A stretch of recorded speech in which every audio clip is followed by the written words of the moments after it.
அனைவருக்கும் வணக்கம். இது உங்கள் கிரண் பயிற்சி மையம். இப்ப 2025 சப் இன்ஸ்பெக்டருக்கான பிசிக்கலுக்கு ரிசல்ட் லிஸ்ட் விட்டுருந்தாங்க. அந்த லிஸ்ட் பாத்தீங்கன்னா லிஸ்ட்ல செலக்ட் ஆன எல்லாருக்கும் ஆல் த பெஸ்ட். நல்லா பிசிக்கல் பண்ணுங்க. இந்த லிஸ்ட்ல பேர் இல்லாதவங்களுக்கு நீங்க என்ன பண்ணணும், அடுத்த டார்கெட் என்னவோ அதை நல்லா இப்பல இருந்து ஸ்டார்ட் பண்ணுங்க. நல்லா ப்ராப்பரா உட்காந்து படிங்க. இந்த கடைசி 1 மாசம் 2 மாசம்ன்றதெல்லாம் வேலைக்கு ஆகாது. இப்பல இருந்தே கரெக்டா ஒரு 3 மணி நேரம் 2 மணி நேரம் அதுக்கே ப்ராசஸ் பண்ணி கரெக்டா நோட்ஸ் ஷார்ட்டா நோட்ஸ் எடுங்க. நோட்ஸ் எடுத்து அப்படியே ப்ரிப்பேர் பண்ணி போங்க. கண்டிப்பா உங்களுக்கு அடுத்த செலெக்ஷன்ல நீங்க கம்பல்சரி வெற்றி அடையலாம். நம்ம குறிக்கோள் ஒன்று, இலக்கு என்னன்னா போஸ்டிங் வாங்கணும். அப்ப அந்த போஸ்டிங் இந்த வாட்டி உங்களுக்கு கை கொடுக்கல, அடுத்த வாட்டி கண்டிப்பா கை கொடுக்கும். அப்ப அதை நோக்கி போங்க. இப்ப நம்ம இந்த வீடியோல என்ன பார்க்க போறோம் அப்படின்னா, இதுல department candidate total damage. Department candidate பாவம், அவங்க ஏன் டிபார்ட்மெண்ட்ல இருக்கிறாங்க அப்படின்ற மாதிரி கேள்வி இருக்கு. ஏன்னா ஃபர்ஸ்ட் லாவை தூக்கிட்டாங்க. லாவை தூக்குனதுலயே பாதி பேர் அவுட் ஆயிட்டாங்க. பாதி பேர் எக்ஸாமே படிக்கல. லா இருந்த வரைக்கும் தான் படிச்சிருந்தாங்க.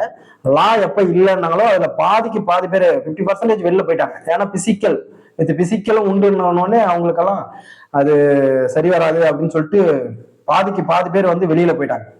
அப்ப இந்த மீதி பாதி பேர்லயும் 100க்கு மேல எடுத்தவங்களுக்கு ரிசல்ட் வரல. இதுதான் ஒரு பெரிய பிரச்சனையே. டிபார்ட்மெண்ட் கேண்டிடேட்ல 100க்கு மேல எடுத்த 100 கொஸ்டினுக்கு மேல போட்ட மாணவர்களுக்கு ரிசல்ட் வரல. 80 பிளஸ் போட்ட மாணவர்களுக்கு ரிசல்ட் வந்திருக்கு கொஸ்டின்ஸ். அப்ப இதுல என்ன முரண்பாடு இருக்கு அப்படின்னு பாத்தீங்கன்னா, இதுல எக்ஸாம் காமனா மாத்தினாங்க. அப்படி எக்ஸாம் காமனா மாத்தக்குள்ள இடையில டிபார்ட்மெண்ட் கேண்டிடேட்டுக்கு எடிட் ஆப்ஷன் அப்படின்னு ஒண்ணு கொடுத்துருந்தாங்க. அதுக்கு ஒரு 20-25 நாள் டைம் கொடுத்துருந்தாங்க எடிட் ஆப்ஷன் சொல்லிட்டு. அந்த எடிட் ஆப்ஷன்ல போய் எல்லாரும் நீங்க டிபார்ட்மெண்ட் கேண்டிடேட் தானா அப்படின்னு ரீகன்ஃபார்ம் பண்ணுங்க அப்படின்ற மாதிரி ஒரு ஆப்ஷன் கொடுத்துருந்தாங்க. அதுல சப்மிட் கொடுத்துருக்கணும். அப்ப அதுல நாம குரூப்ல மெசேஜ் போட்டுனே இருந்தேன், எடிட் ஆப்ஷன் கேட்டிருக்கு, அது எல்லாருமே போய் சப்மிட் கொடுங்க அப்படின்னு.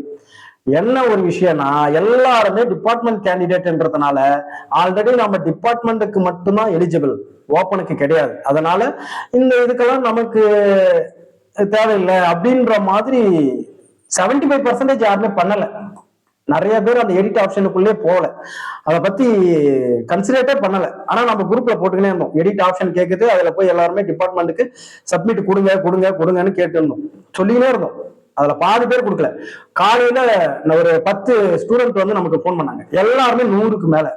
ஒரு 103 எடுத்த ஸ்டூடெண்ட் காலையில போன் பண்றாரு, சார் நான் 103 கொஸ்டின் போட்டிருந்தேன், ஆனா எனக்கு வரல, நம்பரே வரல சார் அப்படின்னு சொல்லிட்டு ரொம்ப கஷ்டப்படுறாப்புல. ஏன்னா இதுல டிஎன்எஸ்ஆர்பி முக்கியமா பாக்குறது என்னன்னா, மாணவர்களுடைய வாழ்க்கையில விளையாடக்கூடாது அப்படின்ற மாதிரி ஒண்ணு பாருங்க. ஏன்னா இப்ப எடிட் ஆப்ஷன் ஒண்ணு கொடுத்துருந்தீங்க, அப்ப அதுக்கு அவங்க என்ன பண்ணாங்க, சரியா ரெஸ்பான்சிபிள் பண்ணல. ஆனா நீங்க அது டிபார்ட்மெண்ட்டுக்கு மட்டும்தான் எலிஜிபிளா இருக்கிறவங்களுக்கு நீங்க அதை அப்படியே அப்செட் பண்ணிருக்கலாம், அதை பண்ணல. ஆனா சப்மிட் கொடுத்த எல்லாருக்கும் ரிசல்ட் வந்திருக்கு. அதுல போய் சப்மிட் கொடுத்தாங்க பாருங்க, அதுல 85 எடுத்தவங்களுக்கு ரிசல்ட் வந்திருக்கு. அதை கொடுக்காதவங்க 103 எடுத்த கேண்டிடேட்டுக்கு வரல, 110 எடுத்த கேண்டிடேட்டுக்கு வரல டிபார்ட்மெண்ட்ல. அது ஏன் அப்படின்னு தெரியல. நேம் வைஸா ஒரு ரோஸ்டர் விடுவாங்க, நேம் பிளஸ் மார்க் வைஸா ஒரு ரோஸ்டர் விடுவாங்க. அதை பார்ப்போம், அதை பார்த்துட்டு தான் என்ன கட் ஆஃப் என்ன அப்படின்றத நமக்கு தெரியும். ஆனா இதுல டிபார்ட்மெண்ட் கேண்டிடேட் எதுக்கும் தளராதீங்க. கண்டிப்பா உங்களுடைய உழைப்பு என்னைக்கு வீணாகாது, அதுக்கான பலன் கண்டிப்பா உண்டு. இதுக்கு எதனா ஒரு தீர்வு கண்டிப்பா இருக்கு.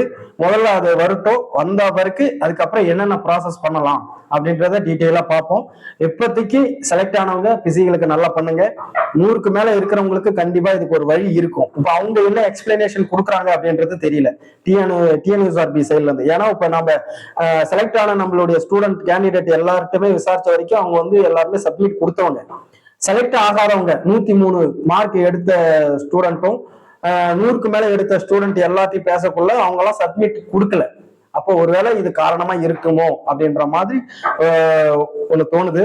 அதுக்கு அடுத்தது அவங்க என்ன விளக்கம் கொடுக்குறாங்க அப்படின்றத பார்ப்போம். ஆனா டிபார்ட்மெண்ட் கேண்டிடேட்ல இதுல டோட்டல் டேமேஜ், பழி வாங்கிட்டாங்க.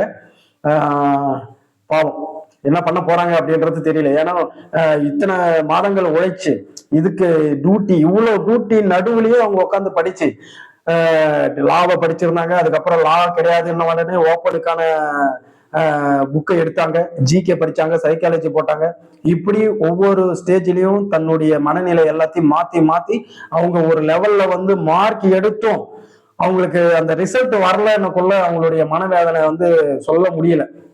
நம்மளுக்கே கஷ்டமா இருக்கு. நாங்க டிஎன்யூஆர்பி பரிபூர்ணமா நம்புறோம். எப்படியாவது இதை கொஞ்சம் கன்சிடர் பண்ணுங்க, என்ன சரியான விளக்கம் கொடுங்க. அதே மாதிரி இந்த 100க்கு மேல எடுத்தவங்களுக்கு லிஸ்ட்ல வரல அப்படின்னா அந்த ஒரு காரணம் மட்டும் சொல்லாதீங்க. ஏன்னா இது வந்து அவங்களுடைய நீங்க திடீர்னு ஒண்ணு கொண்டு வரக்குள்ள அதை நிறைய ஸ்டூடெண்டால ஃபாலோ பண்ண முடியல.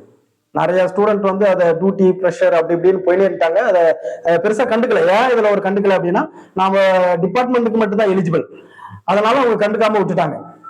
இதை வந்து நீங்க கொஞ்சம் மனசுல எடுத்துக்கணும். எடுத்து ஒரு என்ன இதுக்கான ப்ராசஸ் என்ன பண்ணலாம் அப்படின்றத தெல்ல தெளிவான ஒரு விளக்கம் ஒன்று டிஎன்யூஆர்பி சைட்ல இருந்து எதிர்பார்க்கிறோம். பார்ப்போம். அந்த நேம் மார்க் வைஸா ரோஸ்டர் வரட்டும், அதுக்கப்புறம் என்ன பண்ணலாம் அப்படின்றத பார்ப்போம். தேங்க்யூ.